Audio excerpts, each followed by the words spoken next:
Very good one here, and eventually we will like, subscribe, comment, all that good stuff, help promote and rank up my channel. So I decided to do something really different, a heavily edited video that's sort of labor of love to season 2 of The Mandalorian. This is going to be a ranking of The Mandalorian episodes in season 2 from worst to best.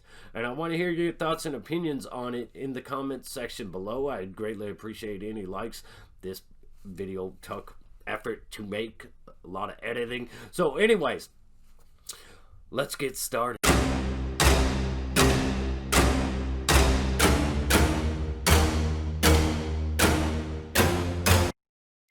Alright, so coming in last place, Chapter 10, The Passenger. This one just really served to introduce the New Republic to grant Cara Dune that badge later on, stranded Mando on this ice planet that is kind of reminiscent of Ilium, and they do have those crystal caves. This felt like one of those crystal caves from Knights of the Old Republic, typically inhabited by giant spiders, so stuff like that was kind of cool, but there's a lot of focus on Baby Yoda eating these eggs when the species is endangered, and it felt like kind of a twisted, sick joke that was overdone, if anything. But ultimately, there are way better ways to set up the New Republic, introduce them, and lead to it getting Cara Dune that badge. This episode didn't really do it for me. It just felt like a fetch quest ripped out of a video game. So, moving on.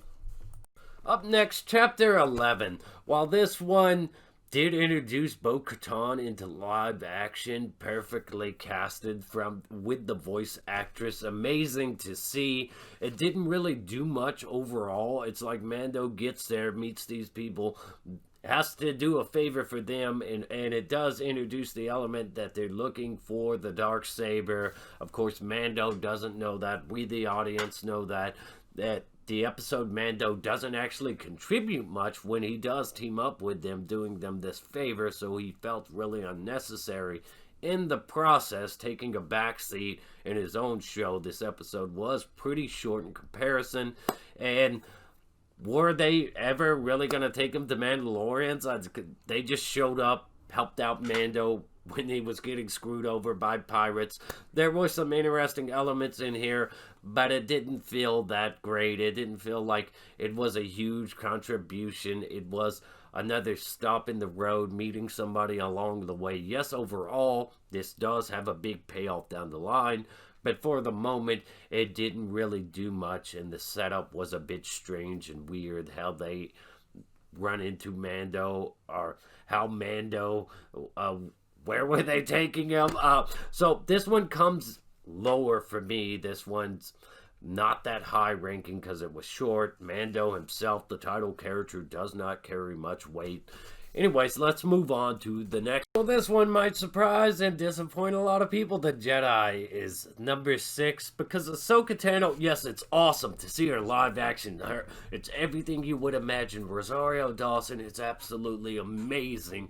This stuff, the action we get here, absolutely awesome, top-notch stuff. We get a kind of Dagobah sense with the environment we're on. Ahsoka Tano talking to Grogu. That's right, we learned the baby's name, along with a bunch of other stuff, including the fact that Ahsoka Tano is hunting Thrawn.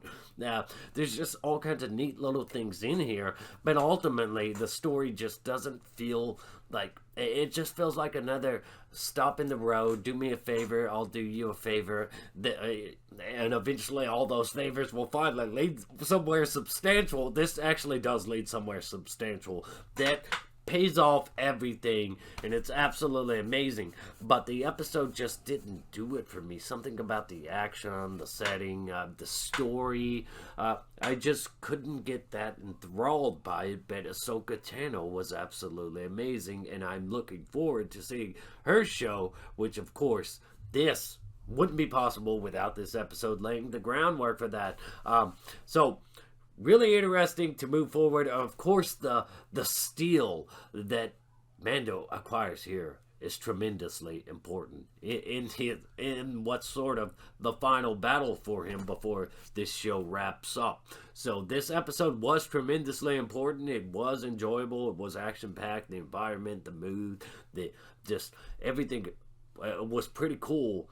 but it also is a little underwhelming. The story itself, the self-contained story within it, is little underwhelming.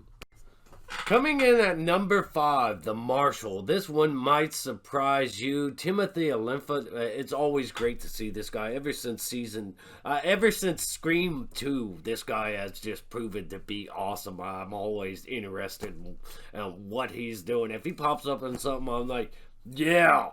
But this episode, it was very long and drawn out in comparison to most of the season. Probably the longest episode of the show. It had a lot of substance and depth because of it. But overall, the episode felt like it was ripped out of a video game. Knights of the Old Republic, this whole teaming up with Tusken Raiders to tackle this crate dragon. It felt that while that fan service is cool, I've been there, I've done that, I experienced it. So for me, it felt all too familiar, but at the same time, it was incredibly awesome. I'm still conflicted on where I stand because this episode was really impressive, enjoyable, introduced Boba Fett, that cameo there. It ultimately led to a kind of dead end for the Mandalorian. He acquired this Boba Fett armor, which is tremendously important to later in the season. Tremendously.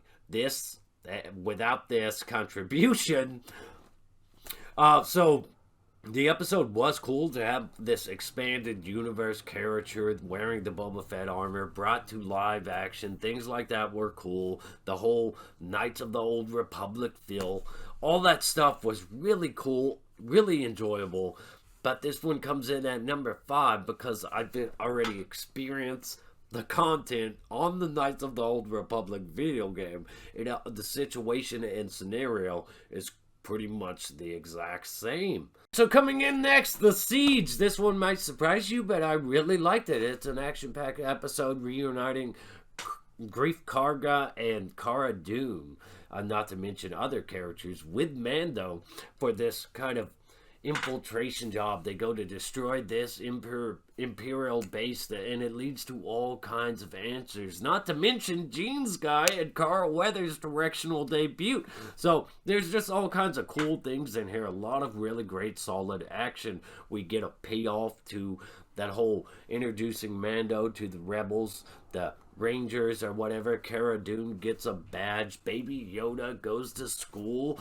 First day at school. There's all kinds of neat little things in here, and this leads to a whole bunch of stuff.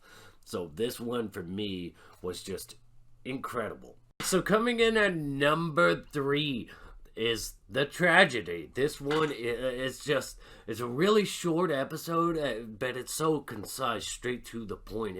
It feels like, unlike a lot of the other episodes, if they would be this on point all the time, with all the episodes actually be this length, this one just hits all the beats, bringing back Boba Fett in epic fashion, showing the legend he is, him living up to that name, bringing back the character Finnick, paying off that, that little thing from back in season 1 at the back end of that episode, the boots. This finally comes full circle. It finally comes where it needs to be. It finally reaches that point, and this episode just hits all the beats. It's non-stop action almost the whole way. It's really short, but it's straightforward and to the point. Boba Fett is a badass. Finnick is a badass. Mando, the Baby Yoda finally getting there to the legendary Jedi planet and doing his thing to call out for a Jedi. This stuff, and where it leads, the payoff, I never expected them to go there. It's the most logical conclusion, right? But when you start thinking in terms of reality instead of fantasy, financial, budgetary reasons and stuff, you never expect them to go there. So this episode really impressed me with its action. Boba Fett taking on stormtroopers in epic fashion. However, though, it is very short, and it's probably just fan service, but I ate it up. Let's move on. All right, so coming in at number 2, The Believer. This episode, the episode with Bill Burr, Migs Mayfield returning, Cara Dune using her newfound powers as a Republic Ranger and abusing said powers very uncomfortably. This episode challenges all the characters' beliefs, especially Mando's, as it addresses the whole helmet situation, the extremist situation, kind of stuff that the episode with Bo-Katan brought up. It brought up some interesting things for our character. And this episode, though, pays off on those things, like pushing it a little further, challenging the beliefs, even our beliefs as viewers. So when we see how these stormtroopers are being attacked by these pirates, and the stormtroopers, the Imperial officers, cheering them on like a full reverse of rebel victory in A New Hope. A lot of things in this episode remind me of A New Hope, including the set down Bill Burr's character Migs Mayfield has. It felt like that Han Solo shoot first situation. This episode did a lot of interesting things, including them dressing up like Imperials to infiltrate an Imperial base, but the payoff, where Migs Mayfield takes it, and what they let happen, what Cara Dune just lets them walk away. It was pretty amazing. It was incredible. This, of course, brings up the situation where Mando now is questioning his beliefs about wearing his helmet and all that. It's a fascinating episode that offers a lot of depth and substance, and just kind of flips everything around. It gives you some real insight that you may have never even really thought about before. Rescue. This episode was just straightforward, to the point. Mando teaming up with everybody, him and Boba recruiting Bo-Katan, and going on this adventure, this really clever infiltration mission to just storm the base, make it look like you're under attack, storm the base, get in there and start just mowing down enemies, the stormtroopers, in epic fashion. It was pretty incredible. The Dark Troopers in there were okay. They're not as great as the expanded universe version, but it's really cool to see Dark Troopers and how challenging they are. Moff Gideon being back here with the Darksaber, actually putting it to use and getting in a toe-to-toe standoff with Mando. All these things just come together in epic fashion. Boba Fett, we get a little bit of him fighting TIE fighters before he flees, and of course that in-credit scene with Bib Fortuna, that was just epic. Boba sitting there like a boss. We're gonna get some kind of Star Wars Breaking Bad show, but the reality of Luke Skywalker, that X-Wing, seeing that hand, that gloved hand, knowing they're building up the anticipation, but not showing your face, not showing you his face, and then they finally show you his face, and it's not the best it could have been, but it is the best, in my opinion, better than anything the sequel trilogy gave us, as far as that goes. In this was a true version of Luke Skywalker, an epic, legendary, the character we all look at him as. It was absolutely amazing to have baby Yoda there with Luke Skywalker, knowing Luke's going to train him, having R2 and baby Yoda interacting. There's so many things about this. And the Mandalorian finally taking off his helmet, showing his face, not finally taking off his helmet, but doing it just to show his face to the kid, because this is a tremendously important moment. And there were all kinds of little seeds and stuff planted throughout this season where he's starting to change, evolve, where he'll go against his ways and his beliefs. But also the tension between Bo-Katan and that might be a continuity error, but I just enjoyed all this stuff in here. The fact that Cara Dune is going to take Moff Gideon off, and they might be coming to him, getting information out of him, and maybe that's what her show's about. Her getting information about him, hunting down Imperials, finding all the hidden bases and stuff. Who knows? But I just felt like this was one of the most epic things ever. That, yes, the Luke Skywalker was a little off when it comes to de-aging CGI. They have done better, but this is a TV show budget, and the fact that they had the balls to go there, where no one has gone before. Space, Luke Skywalker. It just redeemed the character after the sequel trilogy just so badly damaged not just the character, but Star Wars in general. I found this episode absolutely amazing. It's got me interested in seeing what more can Jon Favreau accomplish. It's really interesting that the guy directing this episode is going to go on to do the whole Quantumanium in the MCU. So this was just an epic adventure, or epic way to wrap all this stuff up. Of course, it's not over. Now that new factors have been introduced, the claim to the throne of Mandalore, the dark saber, all that stuff. It's just really fascinating way to tie up these first 2 seasons. And when will Grogu be back, if ever? Well, that was my ranking of these episodes. From worst to best, this is just my opinion.